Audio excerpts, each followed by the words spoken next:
नमस्ते। हम बिहार विधानसभा चुनाव यात्रा पर निकले थे और हम बिहार विधानसभा चुनाव यात्रा के बक्सर सदर विधानसभा सीट पर मौजूद हैं। बक्सर सदर विधानसभा सीट से वर्तमान महागठबंधन से कांग्रेस के प्रत्याशी और वर्तमान विधायक संजय तिवारी और मुन्ना जी हमारे साथ हैं। सर, स्वागत है आपका। पहले तो बहुत बहुत धन्यवाद। सर, एक बात बताइए हमें। पहले तो सबसे बेसिक से सवाल ये कि 5 ऐसा काम जो आपने अपने पिछले कार्यकाल में किया है। ये यहाँ की बहुत बड़ी एक परियोजना थी, निकृष्ट कर्मनाशा पंप कैनाल। जी 37 वर्षों की लंबित परियोजना थी, उसको हमने शुरू कराया, जो 10 पंचायतों में किसानों की खेती के लिए पर्याप्त है। दूसरा यहाँ मांग था, पीएचसी एक था हम लोग के यहाँ हॉस्पिटल, पीएचसी वो सिविल लाइन में स्थित है और गोला बाजार सिविल लाइन जैसे मोहल्ले उससे प्रभावित थे। और हमारे यहाँ का हॉस्पिटल शहर से उठ करके शहर के बाहर 5 किलोमीटर शहर से दूरी है उस हॉस्पिटल की, वहाँ चला गया था। एक लंबी मांग 17 वर्षों से यहाँ लड़ाई जनता लड़ रही थी, उसको स्थापित कराया। लेकिन हम सर कल घूम रहे थे किला मैदान और ये सब, तो लोगों ने बताया कि सदर अस्पताल की हालत बहुत जर्जर है, बहुत ख़राब हो चुकी है। सवाल ये है कि एनडीए की गवर्नमेंट है, यहाँ के परिवार कल्याण स्वास्थ्य राज्य मंत्री अश्विनी चौबे माननीय सांसद हैं, उनका वो गृह जिला न कहें, उनका ये लोकसभा है और लोकसभा और यहाँ एनडीए की सरकार है, तो ये दायित्व तो एनडीए की सरकार को बनता है। हम सभी तो विपक्ष में हैं और विपक्ष में रह करके जितना संभव हुआ हम लोगों ने अपना काम किया, अब तो दायित्व तो उनका बनता है।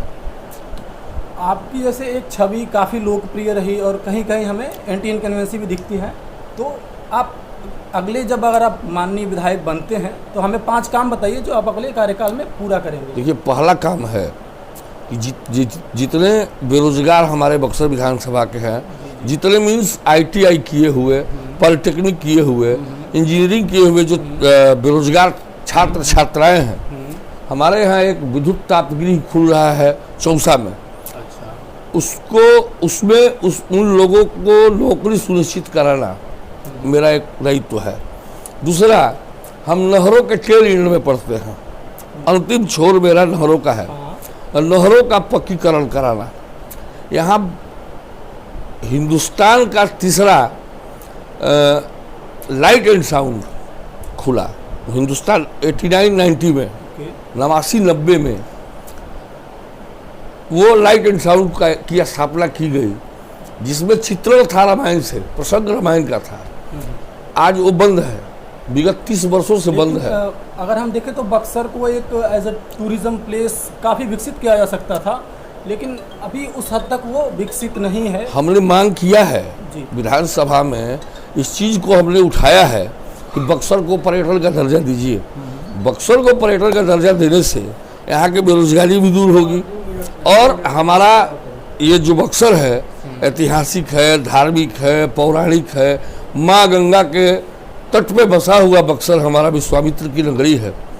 पर्यटन का दर्जा देने की मांग हमने सदन में उठाई है और एक बिहार सरकार के द्वारा एक पत्र भी भेजा गया है अनुशंसित करके कि इसको पर्यटन का दर्जा दिया जाए।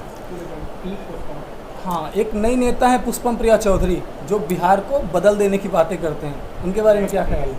देखिए, ऐसे लोगों पर कोई कमेंट नहीं है। बिहार के बेरोजगारी बन रही है। तेजस्वी ने स्पष्ट किया है नीति आयोग के रिपोर्ट पर कि बिहार में विगत 15 सालों से 10 लाख नौकरियां रिक्त हैं और उन 10 लाख नौकरियां जो रिक्त हैं उनमें बेरोजगारों को सरकारी नौकरियां देने की बात कही गई है, जो कि बिहार में एक बदलाव की बयार बह चुकी है। इसलिए मुझे लगता है कि ऐसे नेताओं पर, ऐसे लोगों पर कोई कमेंट न किया जाए तो अच्छा होगा। लेकिन सर, एक जैसे हम अगर देखते हैं शराबबंदी बिहार में और बक्सर में हम खास तौर पे घूम रहे थे, तो शाम को कई सारे लोग हमने देखे कि रोड पर पड़े हैं शराब पीकर।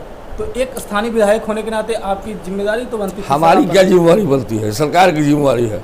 शराब होम डिलीवरी है। हमारी जिम्मेवारी क्या है? हम ढूंढ के आंदोलन कर नहीं, ये इस पर आंदोलन करने से छीछा लेकर होगा। आप सरकार में आएंगे तो शराबबंदी के फैसले पर आप क्या करेंगे? देखिए, ये नीतिगत फैसला होगा, सरकार की कैबिनेट के फैसला होगा, ये मेरा फैसला नहीं होगा। लेकिन आपकी कोई राय तो होगी सर, विधायक हैं आप, प्रतिनिधि हैं। मेरी राय कैबिनेट के राय पर डिपेंड करती है। कैबिनेट जो डिसीजन लेगा उसमें मेरा राय चल सकता है। अच्छा, मेरा व्यक्तिगत कोई इस पर नहीं चल सकता। अगर महागठबंधन की सरकार आती है तो वैक्सीन लगवाएंगे बक्सर के लोगों को आप? कैसा वैक्सीन? अरे कोरोना का वैक्सीन भाजपा लगवा रही है। ऐसा है, ये जुमलेबाजों की पार्टी है। ये क्या वैक्सीन लगाती है नहीं लगाती है, ये तो पूरा देश देख रहा है। 2 करोड़ नौकरियां देंगे, महंगाई कम कर देंगे, जीएसटी लगाने से क्या हुआ ये सारा लोग जानता है। आज देश का जीडीपी कहाँ है? मनमोहन सिंह ने 2014 में 10 पॉइंट समथिंग 2 अंकों में जीडीपी छोड़ा था, और ये क्या है? -24-25 चला गया जीडीपी। ये आप देख रहे हैं, आप लोग प्रबुद्ध लोग हैं, तो इनके बारे में जुमलेबाज लोग हैं। फ्री वैक्सीन क्या देंगे नहीं देंगे, अभी तो वैक्सीन आया ही नहीं है देश में। वैक्सीन आया है?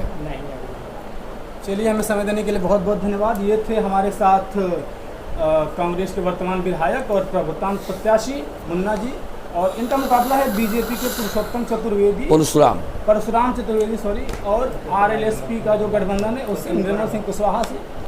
तो सर बहुत बहुत धन्यवाद हमें समय देने के लिए, बहुत बहुत शुभकामनाएं। आप चुनाव। धन्यवाद।